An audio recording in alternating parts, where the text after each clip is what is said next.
เคยไหมคะซื้อหนังสือมาเยอะมากอ่านได้แป๊บๆก็เลิกแล้วก็กลายเป็นกองดองหรือบางทีเพิ่งอ่านจบไปก็จำไม่ได้ด้วยซ้ำว่าเนื้อหาข้างในมีเรื่องเกี่ยวกับอะไรบ้างคลิปนี้เลยจะช่วยให้คุณอ่านหนังสือสนุกขึ้นอ่านได้เก่งขึ้นแถมจำเก่งขึ้นด้วยค่ะฮัลโหลสวัสดีค่ะทุกคนปีนี้นะดีใจมากเลยที่เห็นแบบหลายคนอยากหันมาอ่านหนังสือมากขึ้นแล้วถ้าเกิดใครที่เป็นมือใหม่อยากเข้าวงการลองอ่านหนังสือนะคะคลิปนี้ก็ยิ่งเหมาะเลยเพราะฉะนั้นลองไปหยิบสัก1 เล่มที่ตัวเองอยากอ่านแล้วเราก็มา read smarter กันค่ะไปเลย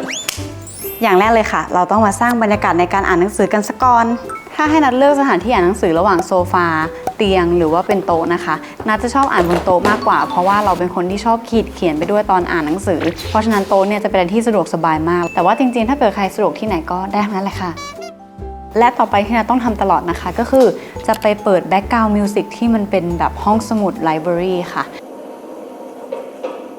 มันเหมือนกับเราได้เข้าไปอ่านหนังสือในห้องสมุดจริงๆที่มันจะแบบเป็นเสียงบรรยากาศมีเสียงเปิดหน้ากระดาษอะไรแบบนี้นัทชอบฟิลแบบนั้นมากแล้วอีกอย่างหนึ่งก็คือต้องไปเปิดโหมดโฟกัสด้วยเพราะว่าถ้าเกิดเราเอาโทรศัพท์ไว้ใกล้ๆแล้วมันมีเสียง notification เด้งตลอดอะสมาธิเราจะหลุดได้ง่ายมากเพราะฉะนั้นเราเปิดโหมดโฟกัสไว้แล้วเราก็เอาโทรศัพท์ให้ห่างมือหน่อยค่ะเพื่อการอ่านของเราจะได้สำเร็จลุล่วงและอีกอย่างหนึ่งที่ทำได้แล้วก็จะทำให้อ่านหนังสือได้นานขึ้นนะคะก็คือหาอะไรจิบให้ตัวเองสดชื่นค่ะแล้วก็ไม่ว่าจะเป็นวันทำงานหรือวันอ่านหนังสือนัทก็จะดื่มเปปทินพลัสตลอดเลยค่ะใครที่ติดตามกันมานะคะจะรู้ว่านัทดื่มบ่อยมากจริงๆแล้วก็แนะนำทุกคนเสมอเลยเพราะว่าเขามีวิตามินและประโยชน์หลายอย่างรวมกันค่ะทั้งพวกวิตามิน B คอมเพล็กซ์แบบ B3 B6 B12 แล้วก็รวมไปถึงซอยเปปไทด์ด้วยที่เขาจะช่วยบำรุงระบบประสาทและสมองแถมสำหรับใครที่ชอบอ่านอีบุ๊กหรือว่าชีทสรุปต่างๆที่อยู่บน iPad นะคะน้องๆที่กำลังเตรียมสอบอย่างเงี้ยยิ่งใช้สายตาเยอะใช่ไหมยิ่งเหมาะเลยค่ะเพราะว่าเปปทินพลัสสูตรใหม่อันนี้เนี่ยมีวิตามิน A บวกซิงค์สูงที่ช่วยบำรุงสายตาด้วย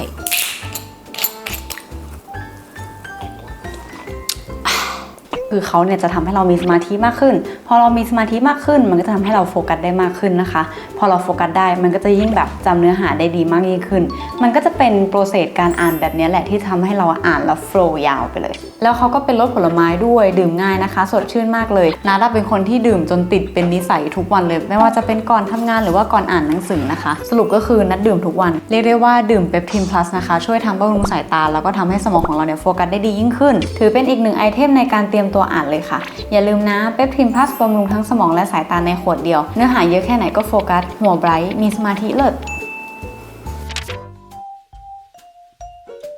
เทคนิคข้อต่อไปคือเวลาอ่านเนี่ยต้องมี engage ร่วมด้วยค่ะนัดลองสังเกตแหละเวลาที่นัดอ่านหนังสือแบบนิ่งๆเนี่ยมันจะค่อนข้างน่าเบื่อนะคะแต่ตั้งแต่ที่เรามีกิจกรรมระหว่างอ่านหนังสือมากขึ้นอย่างเช่นการได้หาเมโมแพดเล็กๆหรือว่าบุ๊กมาร์กมาติดระหว่างที่เรากำลังอ่านหนังสือไปด้วยหรือว่าได้ไฮไลท์นู่นได้ไฮไลท์นี่อย่างเงี้ยค่ะมันเป็นอะไรที่รู้สึกว่าเรามี engage มีปฏิสัมพันธ์ร่วมกับหนังสืออันนั้นแล้วมันทำให้เรารู้สึกว่าเรากำลังคุยเรากำลังทำความเข้าใจอยู่กับหนังสือจริงๆมันทำให้เรายิ่งโฟกัสรู้สึกไม่ง่วงพอนัดทำแบบนี้นะนัดอ่านหนังสือได้นานขึ้นแล้วก็รู้สึกไม่เบื่อเลยส่วนตัวบุ๊กมาร์กนี่ก็คือแล้วแต่ชอบเลยค่ะใครอยากจะกำหนดเป็นอันสั้นอันยาวได้หมดเลยถ้าเกิดเป็นทิปเล็กๆก็คืออาจจะกำหนดไว้ตั้งแต่หน้าแรกของหนังสือก็ได้ว่าสีของบุ๊กมาร์กหรือเมโมแพดอันเนี้ยเราให้เป็นตัวแทนของอะไรนัดก็ทำแบบนี้ตลอดเลยเพราะว่าเวลาที่เรากลับมาทบทวนหรือว่าอยากจะหาคำบางคำไปรีวิวหรือไปบอกต่อแบบเนี้ยมันก็จะทำให้เราหาง่ายมากขึ้นแล้วก็เป็นสาระสำคัญที่เราชอบจากหนังสือเล่มนี้จริงๆด้วยเทคนิคข้อที่3ค่ะคือเวลาเราอ่านหนังสือเนี่ยเราต้องมีอารมณ์ร่วมกับเขาแล้วก็รู้จักตั้งคำถามกับตัวเองด้วยคือเวลาที่นัดอ่านหนังสือเนี่ยเราจะรู้สึกว่าเราได้เข้าไปในสถานที่ที่ใหม่ที่เขากำลังเล่าเรื่องราวให้เราฟังแล้วเวลาที่เขาเล่าอะไรก็ตามแต่เนี่ยเราจะต้องลองปรับลองคิดซิว่าเรื่องนั้นอ่ะมันตรงกับเราไหมหรือว่าเราปรับใช้ตรงนั้นกับชีวิตเราได้ไหมการตั้งคำถามบ่อยๆมันจะทำให้เราอินกับหนังสือเล่มนั้นมากขึ้นเขาจะแก้ปัญหายังไงนะ EP ต่อไปมันจะเป็นยังไงอะไรอย่างเงี้ยค่ะเหมือนกลายเป็นว่าการอ่านหนังสือก็คือเหมือนมีเพื่อนคุยไปด้วยเรื่อยๆที่มันสบายใจแล้วก็ได้ความรู้มากๆเพราะฉะนั้นการอ่านหนังสือเนี่ยก็เหมือนเป็นการคุยกับตัวเองแล้วก็ทบทวนตัวเองไปในตัวนะคะซึ่งการที่เราจะเอาไฮไลท์หรือว่าปากกาเนี่ยไปขีดเขียนคือทำได้เต็มที่อย่าไปกลัวการขีดเขียนลงสมุดค่ะเรารู้สึกว่าหนังสือแนวพัฒนาตัวเองหรือหนังสือให้ความรู้อะค่ะมันก็คือให้ความรู้เราจริงๆแล้วก็เพิ่มทัศนคติให้เราด้วยเพราะฉะนั้นการที่เราจะได้คุยกับตัวเองและทบทวนกับตัวเองก็คือการ เขียนเข้าไปเลยว่าเอ๊ะแล้วเรื่องนี้เราคิดยังไงเราปรับมาใช้กับชีวิตเราได้ยังไงหรือเรื่องนี้เราชอบมากเดี๋ยวเราจะกลับมาอ่านใหม่แบบนี้ค่ะละเลงให้เต็มที่เลยค่ะเราว่ายิ่งได้เขียนยิ่งได้ทบทวนตัวเองการอ่านครั้งนั้นจะยิ่งมีประโยชน์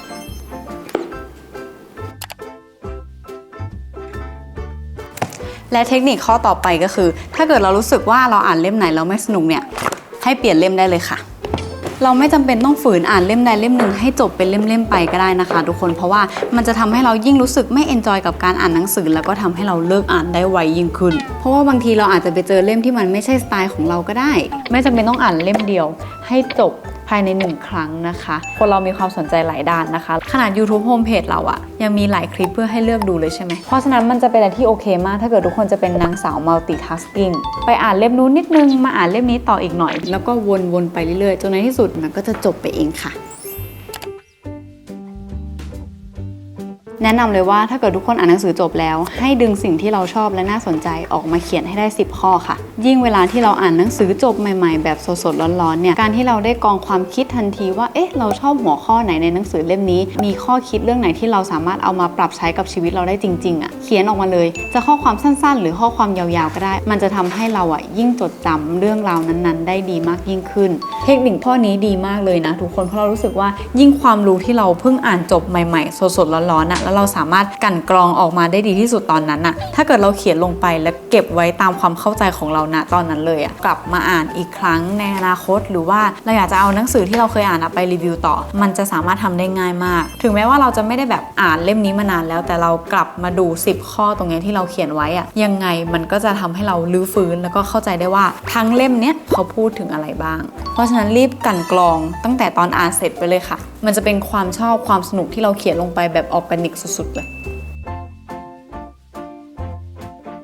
นี่ก็เลยเป็นเทคนิคการอ่านทั้งหมดที่นัทมีมาฝากทุกคนนะคะก็หวังว่าทุกคนจะชอบกันแล้วเป็นประโยชน์เนาะเพราะว่าสนับสนุนให้ทุกคนได้อ่านหนังสือมากๆทั้งคนที่เพิ่งเข้าวงการอ่านหรือว่าคนที่อ่านอยู่แล้วก็อยากให้อ่านต่อไปเรื่อยๆนะคะมันจะต้องเป็นปีที่เราได้เพิ่มพูนทัศนคติได้เยอะมากๆแน่ๆหรือว่าถ้าเกิดมีหนังสือเล่มไหนแนะนำก็